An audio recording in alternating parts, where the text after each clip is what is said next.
This is In the News in VOA Special English. Financial markets around the world took investors on a shaky ride this week. On Tuesday, concerns about the health of Chinese markets and the United States economy helped send investors on a flight from risk. A sell-off that began on the Shanghai stock market quickly spread to Europe and the United States. Markets in Africa and Latin America also suffered losses. China's main stock market in Shanghai fell 9% Tuesday. It was the worst drop in Chinese stocks in 10 years.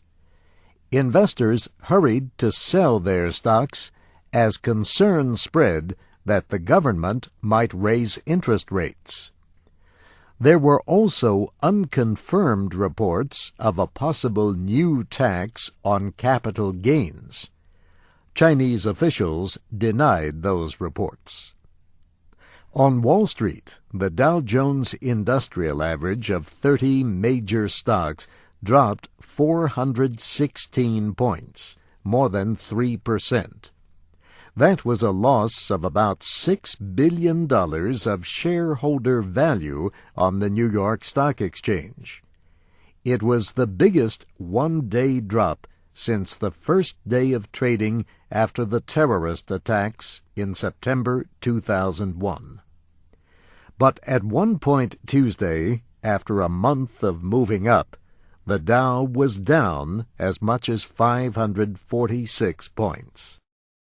The intense trading even overloaded the systems that continually compute the Dow Jones average.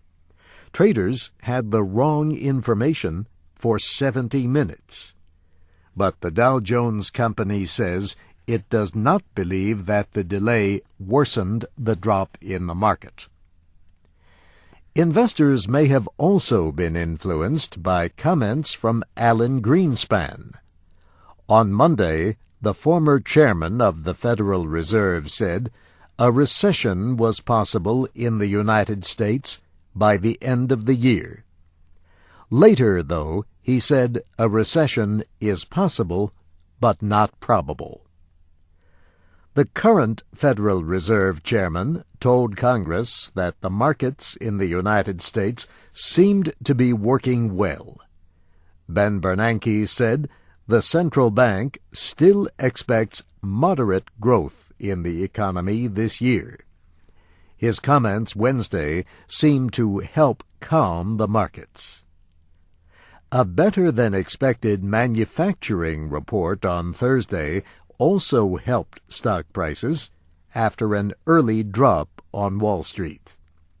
Another economic report had been blamed as one of the causes of Tuesday's big sell-off.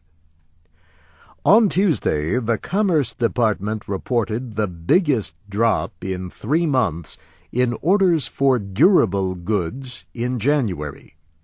These are higher-priced goods designed to last 3 years or more, like cars and computers.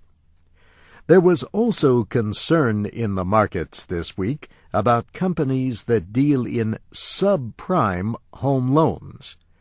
These loans, for people with weak credit histories, have been popular in recent years. But many people are now having trouble paying them back. Altogether, it was one of the worst weeks in several years for financial markets that have recently hit new highs. Investors hoped that their shaky ride was nothing more than a normal price correction.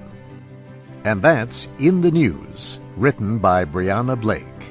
I'm Steve Ember.